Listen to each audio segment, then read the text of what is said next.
Ayo, segera download Quran Tadabbur, tafsir dalam genggaman Anda. Bismillahirrahmanirrahim. Assalamualaikum warahmatullahi wabarakatuh. Alhamdulillahi ala ihsani wa syukru lahu ala taufiqihi wa amtinani wa asyhadu an la ilaha illallah wahdahu la syarika lahu ta'ziman li sya'nih wa asyhadu anna Muhammadan abduhu wa rasuluhu da'ila ridwani. Allahumma salli alaihi wa ala alihi wa ashabihi wa ikhwani. Ikhwan dan akhwat yang dirahmati Allah Subhanahu wa taala, rekan-rekan yang di Muscat dan juga di Imarat yang dirahmati Allah Subhanahu wa taala, kita lanjutkan pembahasan kita tentang ajaran-ajaran mazhab al-Imam Syafi'i yang ditinggalkan oleh sebagian pengikutnya. Kali ini kita akan bahas tentang praktek ngalap berkah yang tidak syar'i. Praktek ngalap berkah yang tidak disyariatkan. Yang hal ini sudah diingatkan oleh al-Imam Syafi'i sendiri, nanti akan kita nukilkan, dan juga terutama ulama-ulama besar dari mazhab Syafi'i seperti An-Nawawi, kemudian Al-Ghazali ya, dan juga Al-Halimi dan yang lainnya. Insyaallah akan kita nukilkan bagaimana mereka mengingkari praktek-praktek ngalap berkah yang tidak disyariatkan. Ini sudah pernah kita jelaskan dalam syarah kitab Tauhid bahwasanya yang menentukan sesuatu berkah hanyalah Allah Subhanahu wa taala. Ya, karena dialah wahibul barakah, dialah yang menentukan keberkahan, dan Allah sendiri adalah disifati dengan tabarak, yaitu zat yang penuh dengan kebaikan, karena berkah maksudnya kebaikan yang banyak. Ya, biyadikal khair, di tangan Allah segala kebaikan. Dan dalil menunjukkan bahwasanya Allah Subhanahu wa taala meletakkan keberkahan pada sebagian zat, kemudian pada sebagian tempat, kemudian pada sebagian waktu. Ya, Allah berikan keberkahan. Contoh, pada sebagian zat Allah berikan keberkahan seperti buah zaitun misalnya. Zaitunatin syajaratin mubarakatin zaitunatin la syarqiyatin wala gharbiyah, dalam surat An-Nur. Allah mensifati pohon zaitun dengan pohon yang berkah misalnya. Kemudian korma misalnya, ya, kata Nabi sallallahu alaihi wasallam, inna minasyajari lama barakatuha kabarakatil muslim. Maksudnya di antara pohon-pohon ada yang keberkahannya seperti keberkahan seorang muslim, yaitu an-nakhlah, yaitu pohon korma, pohon yang berkah, yang di mana dari ujungnya, dari akar sampai ujungnya seluruhnya bermanfaat. Itulah pohon korma, ya. Kemudian juga Rasulullah SAW berkata, man tasabbaha bi sab'ati tamaratin ajwah lam yadhurruhu al-yawm summun wala sihrun. Siapa yang pagi hari makan 7 butir korma ajwa, maka tidak akan terkena pada hari tersebut sihir maupun racun, ya. Kemudian contohnya zat yang berkah adalah zat Nabi sallallahu alaihi wasallam. Bagaimana Nabi sallallahu alaihi wasallam air liurnya berkah, ludahnya berkah, sampai Nabi kalau buang ludah para sahabat memperebutkan ludah Nabi sallallahu alaihi wasallam. Dan Nabi sendiri sengaja ketika mencukur rambutnya membagi-bagikan rambut kepada para sahabat, karena rambut Nabi berkah, disimpan oleh Ummu Salamah dan yang lainnya. Kalau ada yang sakit maka rambut Nabi dicampur dengan air kemudian diminumkan sebagai obat. Kemudian keringat Nabi sallallahu alaihi wasallam juga berkah, sehingga baju Nabi yang pernah dipakai oleh Nabi juga berkah.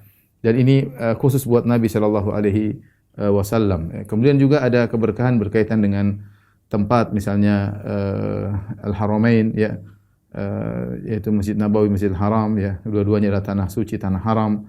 Yang beribadah di situ maka akan mendatangkan pahala yang sangat besar. Demikian juga Palestina, sebagaimana firman Allah Subhanahu wa taala, subhanalladzi asra bi 'abdihi lailan minal masjidil haram ilal masjidil aqsa alladzi barakna haulahu. Maha suci Allah yang telah memperjalankan hambanya dari Masjidil Haram ke Masjidil Aqsa yang Allah berkahi di sekitarnya, ya, tanah yang berkah, tempat yang berkah, ya.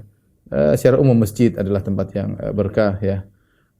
Kemudian juga waktu-waktu yang berkah, ya, Allah pilih, misalnya Ramadan, syahrul mubarak, bulan yang penuh berkah. Kemudian 10 hari pertama Dzulhijjah, yang beribadah di 10 hari pertama bulan Dzulhijjah, ibadahnya pahalanya sangat besar. Di antara juga sepertiga malam yang terakhir Allah Subhanahu wa taala turun ke langit dunia, maka mengabulkan permohonan doa hamba-hambanya dan memberi ampunan kepada permohonan ampunan dari hamba-hambanya. Ini di antara dan masih banyak lagi tentunya. Saya hanya kasih beri beberapa sampel bahwasanya Rabbuka yakhluqu ma yasha' wa yakhtar. Allah menciptakan apa yang Allah kehendaki dan Allah milih yang apa Allah kehendaki. Allah milih sebagian tempat menjadi berkah, Allah memilih sebagian zat menjadi berkah, Allah memilih sebagian waktu menjadi berkah, terserah Allah Subhanahu wa taala. Namun kita tidak boleh ngasal ini berkah itu berkah kalau tidak ada dalilnya, tidak ada dalilnya. Dan praktek-praktek ngalap berkah yang tidak syar'i sangat banyak ya, bukan cuma di tanah air, bahkan di dunia kaum muslimin secara umum ya. Di antaranya tanah air kita, di buku saya itu halaman 331, bagaimana saya nukil tentang kuburan seorang kiai yang di mana banyak orang datang ke situ, kemudian mengambil-ngambil pasir yang ada di kuburan tersebut, ya, mengambil bunga-bunga yang ditabur di atas kuburan tersebut. Kemudian ketika ditanya, ya, sebagian mereka menjawab dengan yang tidak rasional, ya. Dia mengatakan, misalnya, ini akan saya gunakan untuk mengobati sakit linu, ya. Ya. Karena diingkari juga oleh sebagian kiai ketika melihat praktik tersebut mereka ingkari, tapi masyarakat sebagian melakukan hal tersebut. Di antara mereka dia mengatakan untuk mengobati penyakit linu, ya. Ada lagi yang mengatakan untuk mengambil tanah di makam untuk pengobatan anaknya yang belum bisa berjalan alias lumpuh. Maka dia bawa pulang tanah tersebut, ya. Dan ini dilakukan oleh sebagian masyarakat kita. Sebenarnya pengkultusan terhadap kuburan ini adalah dari akidah Rafidhah Syiah. Ya, saya bacakan pernyataan dari Al-Khumaini dalam kitabnya Kashful Asrar, ya. Di mana ketika dia ditanya, apakah mencari kesembuhan minat turabi syirkun amla? Mencari kesembuhan dari tanah, ya. Ya, apalagi tanah yang di kuburan itu syirik atau bukan? Maka kemudian dia menjawab, ya. Fasyirku kama alimtum ibaratun anil i'tiqad bi anna syakhsan huwa rabbun. Namanya syirik itu kata Khomeini, kalau kita meyakini ada seorang adalah Tuhan, ya. Ya, annahu rabbun atau an yu'bad ala annahu rabbun, atau dia diibadahi dengan asumsi dia adalah Tuhan, pencipta, ya. Atau dia dimintai pertolongan di mana diyakini dia punya kemampuan sendiri untuk memberi pengaruh. Jadi dia mengatakan fa idza talaba syakhsun asy-syifa min turbatin aw min ayyi syai'in akhar bi unwanin annahu rabbun aw syarikullah aw muqabilun lillah wa mustaqillun fi ta'thir aw ala asasin anna sahibal qabr rabbun fa hadha syirkun bal junun. Jadi kalau minta sesuatu kepada seseorang, ya, dengan meyakini dia itu adalah Tuhan atau dia Tuhan, ya, sekutu bagi Allah Subhanahu wa taala, atau dia punya kemampuan untuk memberi pengaruh secara merdeka, maka ini baru secara independen, itulah yang disebut dengan syirik. Itu yang disebut dengan syirik. Adapun jika tidak demikian, tapi meyakini bahwasanya Allah Subhanahu wa taala Maha Kuasa atas segala sesuatu, Allah memberikan kesembuhan pada segenggam tanah ikraman li syahid, sebagai bentuk pemuliaan terhadap orang yang mati syahid, maka Allah jadikan kuburannya, tanahnya itu obat, ya. Maka ini tidak mengapa, ini bukan syirik dan bukan kufuran.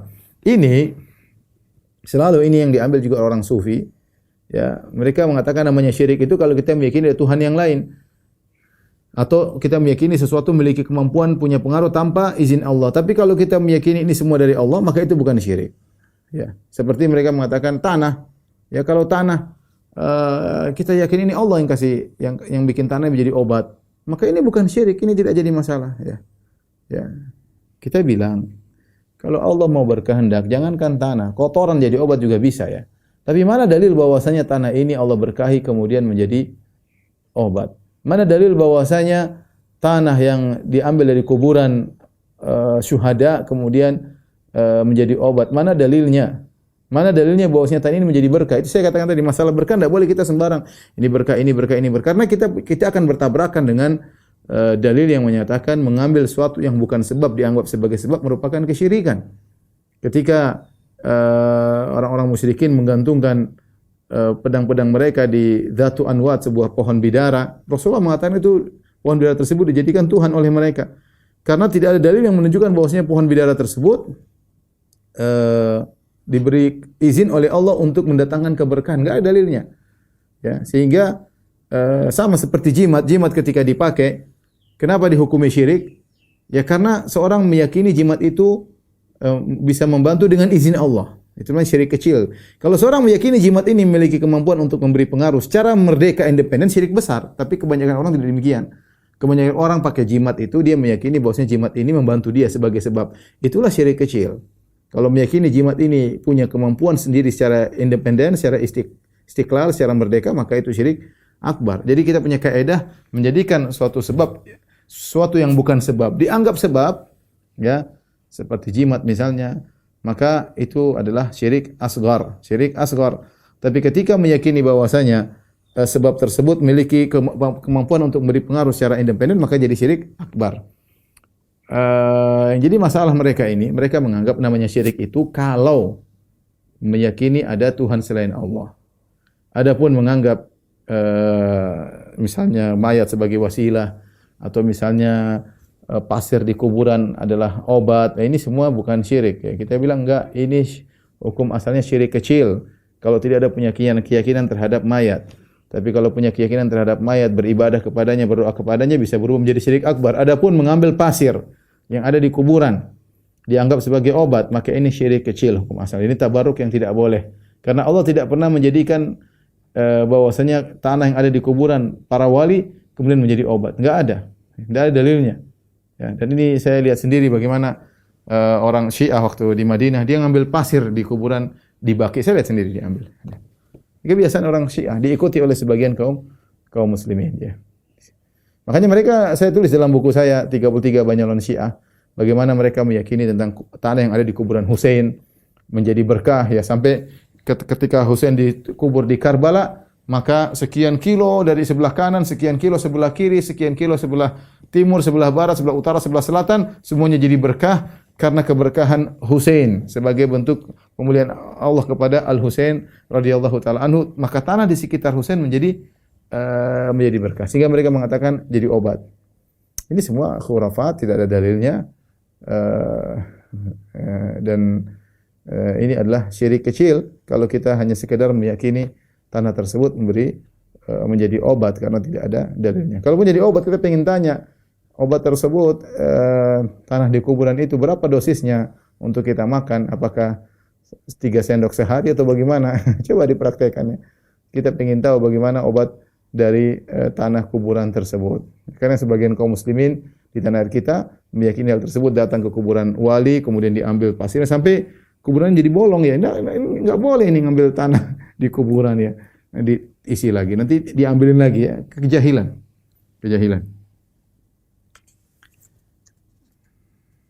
Dan ini adalah akidahnya orang-orang Syiah. Karenanya Umar bin Khattab radhiyallahu anhu ketika mencium Hajar Aswad lah batu yang paling mulia di alam semesta, Hajar Aswad. Bahkan disebut turun dari langit, ya. Pertama kali turun Hajar Aswad itu putih, asyaddu bayadan minas salj. Pertama kali turun Hajar Aswad itu lebih putih daripada salju, ya. Kemudian fasawadatu khotoya bani Adam, tapi dosa-dosa anak Adam menjadikan dia hitam. Dan dia adalah batu yang termulia di alam semesta, dan dia satu-satunya batu yang menciumnya adalah ibadah, ya. Makanya Nabi SAW mencium Hajar Aswad. Mencium batu tersebut. Batu yang lain enggak ada, ya. Yang lain enggak ada. Di Ka'bah tidak ada yang disunahkan untuk dicium beribadah kecuali Hajar Aswad. Tapi Umar bin Khattab pernah memperingatkan karena dia melihat banyak orang rebut-rebutan untuk mencium Hajar Aswad. Dia khawatir mereka mencium Hajar Aswad disertai dengan keyakinan yang salah. Maka suatu hari dalam Sahih Bukhari, Sahih Muslim, Umar bin Khattab mencium Hajar Aswad, disebutkan itu ketika musim haji. Kemudian dia berkata dengan suara yang lantang, "Wallahi inni la a'lamu annaka hajar." Demi Allah, saya ini tahu kamu hanya sekedar batu, Hajar Aswad. La tadur wa la tanfa. Kau tidak bisa beri mudarat, kau tidak bisa beri manfaat. Walaula anni ra'aitu Rasulullah sallallahu alaihi wasallam yuqabbiluka ma qabbaltuka. Kalau aku tidak lihat Nabi mencium kamu, aku tidak bakalan mencium kamu, ya. Aku tidak bakalan mencium kamu. Lihat, kita akan baca perkataan para ulama Syafi'iyah tentang perkataan Umar ini, ya. Di antaranya Al-Baihaqi rahimahullahu taala dalam kitabnya Syu'abul Iman, dia mengatakan fa Amirul Mukminin Umar radhiyallahu anhu kana qad abadal hajar. Amir Mukminin Umar bin Khattab dahulu sebelum masuk Islam dia pernah menyembah batu. Fahina ahwa ila rukni ka'annahu haba ma kana ali fil jahiliyah. Ya, maka ketika dia hendak mencium Hajar Aswad, dia khawatir tentang masa lalu yang pernah dia ketahui yang berbahaya di zaman jahiliyah tentang kesyirikan. Fatabarra'a min kulli syai'in siwa Allah, maka dia pun berlepas diri dari segala sesuatu kecuali Allah. Wa akhbarahu, maka dia kabarkan bi annahu hajarun la yadur wa la yanfa. Ya, yuridu makana ala hayatihi hajaran wa innahu yaqabbiluhu mutaba'atan li sunnah. Maka dia pun mengumumkan bahwasanya ini batu tidak bisa bermanfaat, tidak bisa beri mudarat, dia mencium hanya sekedar untuk mengikuti sunnah Nabi sallallahu alaihi wasallam. Jadi pahalanya karena mengikuti sunnah. Bukan batu ini punya kesaktian mengeluarkan aura dan yang lain, enggak. Ya. Karena Umar bin Khattab tahu dulu orang-orang menyembah batu, dia tidak ingin masih tersisa racun-racun jahiliyah terdahulu, ya. Kemudian juga itu dari perkataan Al-Baihaqi. Kemudian Nawawi rahimahullah juga mengomentari, wa inna maqala wa innaka la tadur wa la tanfa li alla yaktar ba'du qurbal ahdi bil Islam. Umar mengucapkan demikian agar orang yang baru masuk Islam tidak terpedaya, ya. Mereka yang sudah dahulu biasa qad kanu alifu alladzina kanu alifu ibadatal ahjar wa ta'dhiman wa raja'an naf'aha wa khawfa ad-darr bit taqsir fi ta'dhimiha. Ya, wa kana al-ahdu qariban bidzalika fa khafa Umar an yarahu ba'dhum yuqabbiluhu wa ya'tani bihi fayashtabiha alayhi fabayyana annahu la yadur wa la yanfa' bidzatihi. Maka Umar khawatir dulu orang-orang ada yang baru masuk Islam dahulu suka mengagungkan batu, menyembah batu, berharap manfaat dari batu, takut kemudaratan dari batu. Maka Umar khawatir kalau mereka melihat Umar sebagai khalifah mencium batu, dikhawatirkan tumbuh lagi benih-benih yang lama. Maka Umar kemudian ucapkan dengan suara lantang, ini batu tidak ada apa-apanya. Jangan saya punya keyakinan tertentu batu beri manfaat, beri mudarat, karena itu keyakinan kesyirikan, ya. Itulah keyakinan kesyirikan. Apalagi di musim haji, ya. Di musim haji agar orang semua tahu, kata Nawawi, wa asya'a Umar hadza fil mausim liyushhada fil buldan wa yahfadhuhu anhu ahlul mausim al-mukhtaliful awtani wallahu a'lam. Umar mengucapkan hal ini dengan dia sebarkan perkataan ini agar disaksikan di kota-kota dan agar orang yang sedang hajian menghafalkan pernyataan Umar ini, kemudian disebarkan di penjuru negeri-negeri Islam, daerah-daerah Islam, ya. Demikian juga Ibnu Daqiq al-Id, seorang ulama dari mazhab Syafi'i. Ibnu Daqiq al-Id dulu mazhab Maliki, kemudian berubah jadi mazhab Maliki, mazhab Syafi'i. Dia berkata, wa qaulu Umar hadzal kalam fi ibtida'i taqbilihi liyubayyana annahu fa'ala dzalika tiba'an wa liyuzila bidzalika al-wahm alladhi kana tarattaba fi adhanin nas fi ayyamil jahiliyah. Umar mengucapkan hal ini dengan tegas untuk menjelaskan dia mencium Hajar Aswad ini bukan karena batunya beri manfaat, beri mudarat, tetapi hanya sekedar karena mengikuti sunnah Nabi sallallahu alaihi wasallam, dan agar praduga-praduga yang ada di benak manusia bahwasanya batu ini bisa begini, bisa gini seperti di zaman jahiliyah hilang semuanya, ya. Ya. Dari situ kita tahu bahwasanya Hajar Aswad batu yang paling mulia, tidak memberikan apa-apa, tidak bisa memberi, tidak bisa beri mudarat, tidak bisa beri manfaat. Keberkahannya dari apa? Keberkahannya dari kita mengikuti sunnah Nabi, ya. Dan batu, kalau Hajar Aswad saja tidak bisa apa-apa, apalagi batu dari Ka'bah secara utuh, ya. Sementara kita dapat sebagian orang pernah menggunting kiswah Ka'bah, diyakini dengan keyakinan tertentu. Ini adalah kesalahan, ya. Ya. Dan saya sering sampaikan, kalau Hajar Aswad batu yang paling mulia di alam semesta tidak bisa beri manfaat, tidak bisa beri mudarat, apalagi batu akik, apalagi batu akik. Namun demikian sebagian kaum muslimin, ya mereka suka sekali seperti itu. Sedikit-sedikit usap ini, sedikit usap anu, ya. Saya sendiri di Masjid Nabawi sering saya sampaikan kepada jamaah tidak perlu ngusap-ngusap pintu masjid, karena sering orang Indonesia datang ngusap-ngusap pintu masjid, ya. Kemudian usapkan ke badannya. Tidak perlu diusap-usap pintu masjid, sudah ada petugas yang bersihkan pintu masjid, enggak perlu. Petugas di Masjid Nabawi banyak. Tidak perlu ikut bersih-bersihkan pintu masjid, karena mereka meyakini ada aura atau ada aliran barokah, dan yang ini semua khurafat, tidak ada dalilnya, ya. Adapun Imam Syafi'i adalah murid Imam Malik rahimahullahu taala, dan Imam Syafi'i sangat mengagungkan Imam Malik. Betapa sering Imam Syafi'i kalau ditanya maka dia berkata qala al-ustad, berkata guruku, maksudnya Imam Malik. Tetapi Imam Syafi'i pernah membuat tulisan bantahan terhadap gurunya. Kenapa? Karena ada sebagian orang berlebih-lebihan kepada Imam Malik, mengkultuskan Imam Malik. Sampai-sampai mereka menjadikan songkok Imam Malik sebagai sumber keberkahan untuk turunnya hujan. Al-Baihaqi berkata, Wa qad qara'tu fi kitab Abi Yahya Zakaria bin Yahya As-Saji fi ma haddathahu al-Misriyun. Dan aku telah membaca buku yang ditulis oleh Abu Yahya Zakaria bin Yahya As-Saji tentang apa yang diceritakan oleh orang Mesir. Anna Syafi'iyya innama wada'a al-kitab ala Malik. Sungguhnya Imam Syafi'i menulis kitab, sebuah buku untuk membantah Imam Malik. Kenapa Imam Syafi'i membantah Imam Malik? Annahu balaghu anna bi Andalus kummatan li Malik yustasqa biha. Karena di negeri Andalus ternyata ada songkoknya Imam Malik digunakan untuk meminta hujan. Ya. Wa kana yuqal lahum qala Rasulullah sallallahu alaihi wasallam fa yaqulun qala Malik. Nah, kalau ada yang mengatakan qala Rasulullah sallallahu alaihi wasallam, maka mereka bantah, mereka bilang Imam Malik mengatakan demikian. Ya, jadi mereka bantah hadis Nabi dengan Imam Malik. Orang bulu berlebihan kepada Imam Malik. Maka Imam Syafi'i berkata, "Inna Malikan Adami qad yukhti wa yaghlat." Imam Malik hanyalah seorang anak Adam, bisa salah, bisa benar. Ya. Falladhi da'ahu ila an wada'a alaihi hadzal kitab dzalik. Inilah yang menyebabkan Imam Syafi'i kemudian menulis bantahan terhadap Imam Malik, ya. Wa kana yaqul karihtu an afala dzalik walakinni istakhartullah fi dzalika sanata kadza. Saya sebenarnya tidak ingin nulis bantahan kepada Imam Malik. Ya, tapi saya sudah beristikharah kepada Allah dan ya tadi dia punya tujuan agar orang sadar bahwasanya Imam Malik tidak boleh dikultuskan berlebih-lebihan. Sampai songkoknya dijadikan dasar untuk datangnya hujan, khawatir terjerumus dalam hal-hal yang tidak diinginkan. Makanya Imam Syafi'i sengaja menulis bantahan kepada Imam Malik padahal sebenarnya tidak ingin. Cuma tadi untuk mengingatkan bahwasanya yang dilakukan oleh orang-orang di Andalus adalah perbuatan yang salah. Kemudian kita akan bacakan sekarang perkataan para ulama Syafi'iyah yang mereka mengingkari praktek mencari keberkahan yang salah. Di antaranya adalah sebagian orang ya yang mencari keberkahan dengan mengusap tangan mereka ke makam Ibrahim. Kita tahu makam Ibrahim adalah di antara ayatun bayyinat, ya. Fihi ayatun bayyinatun maqamu Ibrahim. Di antara tanda-tanda kekuasaan Allah Subhanahu wa taala makam Ibrahim. Makam Ibrahim adalah batu yang di situ tempat berdirinya Nabi Ibrahim alaihissalam ketika membangun Ka'bah.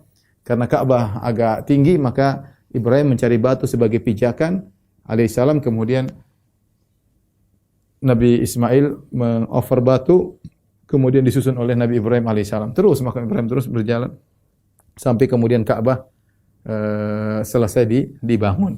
Dan ada bekas telapak kaki Nabi Ibrahim alaihissalam. Dan Allah mengatakan tentang makam Ibrahim, wattakhidhu min maqami Ibrahim musalla. Jadikanlah makam Ibrahim sebagai tempat salat. Makanya disunahkan bagi kita kalau setelah tawaf kita salat khalfal maqam, di belakang makam Ibrahim. Ini ada sebagai tanda bukti nyata Ibrahim lah yang membangun Ka'bah dan inilah makam batu yang pernah digunakan sebagai pijakan, semacam tangga kalau kita untuk pijakan untuk meletakkan susunan batu Ka'bah yang lebih tinggi ya. Tetapi sebagian orang sampai sekarang salah dalam mensikapi makam Ibrahim. Ini selalu terjadi ya. Kalau kita tawaf pasti ada orang datang kemudian ngusap-ngusap, pasti. Tidak ada suatu hari saya tawaf kemudian tidak ada orang yang ngusap-ngusap, makanya pasti ada yang ngusap-ngusap kemudian nempelkan pipi dan macam-macam. Orang cari keberkahan. Ini salah ya. Ini salah ya. Al-Halimi yang wafat 403 Hijriah beliau berkata, "Wa man ra'a maqama Ibrahim salawatullahi alaihi falyusalli alaihi wa la yaltamisul maqam wa la yuqabbiluhu." Barang siapa yang lihat maqam Ibrahim maka salat di situ. Salat di belakangnya sebagai perintah Allah. Dan jangan dia mengusap maqam dan jangan menciumnya. Ra'a Ibnu Zubair qauman yamsahuna al-maqam faqala lam tu'maru bihadza innama umirtum bis-salati indahu. Ya, Ibnu Zubair itu Abdullah bin Zubair pernah melihat suatu kaum yang mereka mengusap-ngusap maqam Ibrahim. Maka beliau mengingkari, lam tu'maru bihadza. Kalian tidak diperintahkan untuk mengusap maqam Ibrahim. Innama umirtum bis-salati indahu. Tapi kalian diperintahkan untuk salat di maqam Ibrahim. Mujahid, muridnya Ibnu Abbas pernah berkata, la yuqabbalul maqam wa la yulmas. Tidak boleh dicium makam Ibrahim dan tidak boleh disentuh. Subhanallah, para salaf dahulu mengatakan jangan. Ini bukan lagi kuburan wali, ini tempat pijakan Nabi Ibrahim alaihissalam. Batu spesial pernah dipijak oleh Nabi Ibrahim. Dipijak untuk bangun Ka'bah. Yang para nabi jasad mereka berkah. Jelas. Tapi dilarang makam Ibrahim untuk diusap-usap. Ulama yang bilang, sahabat Ibnu Zubair, Abdullah bin Zubair, sahabat. Disertai oleh Mujahid bin Jabir, muridnya Ibnu Abbas, tabi'in, melarang. Tapi orang sekarang luar biasa, ngusap-ngusap, cium-cium, apa yang dilarang dikerjakan. Dan itu banyak ya. Mungkin kalau orang coba biarin aja lah, nggak apa-apa lah. Mungkin, tapi kalau kita berusaha berpegang teguh dengan mazhab salaf, tentunya kita mengatakan tidak boleh. Para ulama sudah melarang. Dikhawatirkan timbul keyakinan macam-macam ya. Umar saja dengan tegas Hajar Aswad, Umar mengatakan supaya orang tidak salah paham tentang Hajar Aswad. Jangan kita bilang biarin aja orang terserah, biar diagungkan Hajar Aswad. Ya, ente mengagungkan Hajar Aswad, Anda mencium Hajar Aswad, sunnah Nabi, tapi jangan memiliki keyakinan yang macam-macam. Ya. Lihatlah bagaimana sahabat dan tabi'in mengingkari hal ini. Demikian juga Al-Baghawi, ulama Syafi'iyah, sahibut tafsir, yang punya tafsir Al-Baghawi yang wafat 516, dia berkata ketika menafsirkan firman Allah, "Wattakhidhu min maqami Ibrahim musalla," dan jadikanlah makam Ibrahim sebagai tempat salat. Beliau berkata, "Qala Qatadah wa Muqatil wa Suddi umiru bis salati inda maqam Ibrahim wa lam yu'maru bimashihi wa takbilihi." Berkata Qatadah, ini tabi'in semua, Muqatil dan Suddi, bahwasanya kaum muslimin diperintahkan untuk salat di sisi makam Ibrahim dan mereka tidak diperintahkan untuk mengusapnya dan tidak diperintahkan untuk menciumnya. Demikian juga Qatadah berkata, "Innama umiru," Ibnu Katsir juga menukil, Ibnu Katsir juga ahli tafsir dari mazhab Syafi'i, "Innama umiru an yusallu indahu wa lam yu'maru bimashihi." Mereka diperintahkan untuk salat di sisi makam Ibrahim dan mereka tidak diperintahkan untuk mengusapnya. Wa laqad taqallafat, ini apa namanya? Ibnu Katsir menukil perkataan Qatadah. Qatadah bin Di'amah Sadusi rahimahullah, seorang tabi'in, seorang imam dari kalangan tabi'in. Dia berkata, "Innama umiru an yusallu indahu wa lam yu'maru bimashihi." Mereka hanya diperintahkan salat di sisi makam Ibrahim, bukan diperintahkan untuk mengusapnya. Wa laqad takallafat hadhihi al-ummah syai'an ma takallafathu al-umamu qablaha. Umat ini telah berlebih-lebihan dengan sesuatu yang para umat sebelumnya tidak melakukannya. Walaqad dzukira lana man ra'a athara aqibihi wa asabihi fihi. Ya, dan sungguh telah disebutkan telah menyebutkan kepada kami, walaqad dzakara lana man ra'a athara aqibihi. Ada orang yang pernah melihat bekas tumitnya Ibrahim dan juga bekas jari-jari kaki Ibrahim di makam tersebut. Famazalat hadhil ummah yamsahunahu hatta ikhlawlaqa wan maha. Tetapi diusap-usap akhirnya bekas itu mulai hilang. Jadi Qatadah, saya ingatkan Qatadah adalah seorang tabi'in. Di zaman dia melihat bekas itu sudah mulai hilang, bekas tumitnya Ibrahim dan bekas jari-jarinya sudah mulai hilang karena banyak orang usap-usap. Yang sekarang ini bukan bekas asli, sekarang itu cetakan yang ada di Mekah itu cetakan ya. Tapi yang aslinya itu sebenarnya sudah mulai hilang. Itu di zaman tabi'in. Di zaman tabi'in, Qatadah mengatakan terlalu sering diusap oleh orang. Famazalat hadhil ummah yamsahunahu, selalu orang mengusap-usapnya hatta khlawalaqa wan maha, sampai akhirnya mulai pudar ya. Yang sekarang dicetak kemudian dipasang, tapi sebenarnya di zaman tabi'in sudah mulai pudar. Sekarang dikasih tutupan biar orang enggak macam-macam ya. Akhirnya dikasih tutupan yang diusap-usap ya. Dahulu tidak ada tutupannya, langsung diusap. Sekarang tutupannya diusap, dicium-cium. Saya pernah ke situ. Kemudian kebetulan saya kebawa dengan kebetulan kebawa oleh jamaah atau kebawa arus, akhirnya melewati situ. Maka saya tegur sebagian orang. Jangan Pak, saya ditegur sama orang Arab. Kamu jangan cium-cium. Saya bilang enggak, saya tegur, kamu bohong tadi, kamu cium-cium juga. Ya sudah, saya jalan aja lah. Kenapa? Saking banyak orang di situ cium-cium sehingga saya yang ingin menegur juga akhirnya ditegur juga, disangka saya ingin mencium-cium juga. Ya udah. Baik, demikian juga tadi sudah disebutkan Al-Halimi menukil yang di antara perkataan para ulama ya tentang mengusap-ngusap yang tidak benar, contohnya perkataan Al-Ghazali ya. Al-Ghazali berkata, "Wa laysa minas sunnah an yamassal jidar wala an yuqabbilahu balil wuqufu min bu'din aqrabu lil ihtiram." Dia bicara tentang kuburan Nabi sallallahu alaihi wasallam. Kata Al-Ghazali, bukanlah merupakan sunnah seorang kemudian mengusap-ngusap dinding kuburan Nabi. Bukan sunnah. Wala an yuqabbilahu, apalagi mencium kuburan Nabi, tidak. Sunnahnya adalah bal wuquf min bu'din, cukup berdiri dari jauh, aqrabu lil ihtiram, itu lebih dekat kepada penghormatan. Jadi menurut Ghazali, kalau ingin di kuburan Nabi jangan usap-usap. Sudah cukup berdiri dari jauh kemudian mengucapkan salam kepada Nabi, dan itu lebih dekat kepada penghormatan kepada Nabi sallallahu alaihi wasallam, bukan dengan mengusap-usap. Memang kalau mengusap-usap kuburan Nabi menganggap menghormati Nabi, kata Ghazali enggak, itu bukan bentuk penghormatan. Mencium-cium bukan bentuk kehormatan. Bahkan beliau juga berkata, ini termaktub itu dalam Ihya Ulumuddin, yang buku yang dijadikan pegangan oleh orang sufi ya, kebanyakan. Bahkan dalam nukilan yang lain Ihya Ulumuddin, Ghazali berkata, fa innal massa wat taqbila lil masyahid adatun nasara wal yahud. Sungguhnya mengusap dan mencium kuburan adalah kebiasaan tradisi orang-orang Nasrani dan Yahudi. Tegas dari Ghazali. Sekarang saja sudah ada yang berusaha, ada polisi yang menjaga di Masjid Nabawi, masih ada yang lolos ya. Bagaimana kalau tidak ada yang jaga? Bagaimana kalau tidak ada yang jaga? Lihat kemarin waktu di Iran musim corona, mereka datang ke kuburan Khomeini, mereka cium-cium kuburan Khomeini, akhirnya corona tersebar di mana-mana. Mereka bilang tidak ada corona ya. Ini cari berkah di kuburan Khomeini.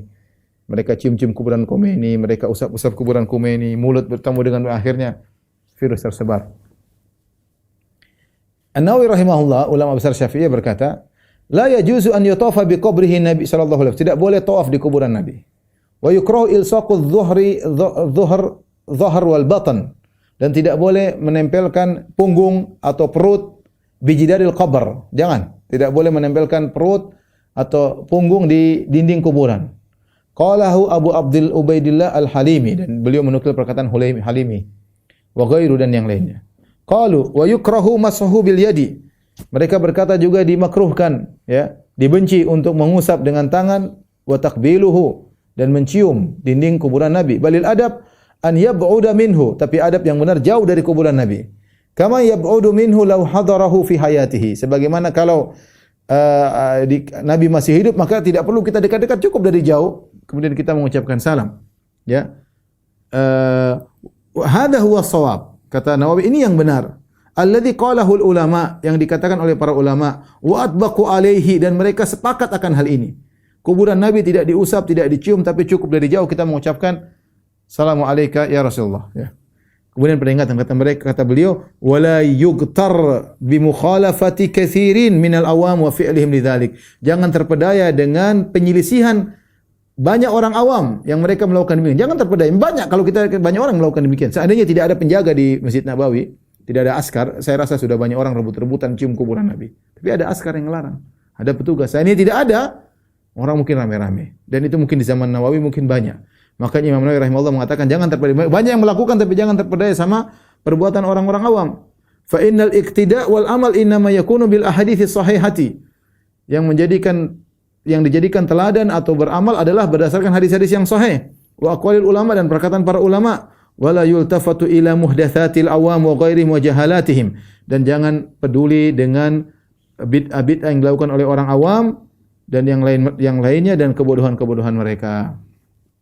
Kemudian beliau berkata, wa qala Fudail bin Iyad, berkata Fudail bin Iyad rahimahullahu taala, yang maknanya ittabi' turuqal huda wa la yadhurruka qillatus salikin. Ikutilah jalan-jalan kebenaran dan jangan tidak memberi mudarat kepadamu kalau yang ikut jalan cuma sedikit. Enggak ada masalah meskipun jalan cuma sedikit. Wa iyyaka wa turuqad dhalalah. Waspadalah engkau dengan jalan-jalan kesesatan, wa la taqtab bi kathratil halikin. Meskipun yang jalan begitu banyak, jangan terpedaya. Ya. Kemudian beliau berkata, wa man khatara bi balihi anna al-masha bil yadi wa nahwahu ablagu fil barakah fa huwa min jahalatihi wa ghaflatihi. Barang siapa terbetik dalam benaknya, ini perkataan Nawawi. Barang siapa terbetik dalam benaknya bahwasanya mengusap kuburan Nabi dengan tangan atau yang semisalnya ini lebih mendapatkan keberkahan, maka itu karena kebodohannya. Li'anna al-barakata dan kelalaiannya. Li'anna al-barakata inna ma hiya fima wafaqa syar'a. Karena barokah itu kalau kita mengikuti syariat.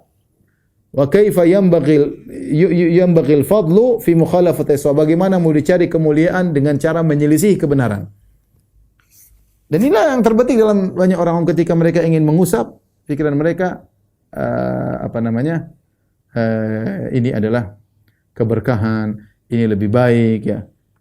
Akhirnya mereka berusaha untuk memegang, mereka untuk mengusap-usap. Ternyata kata Nawawi itu adalah kebodohan, itu adalah kelalaian.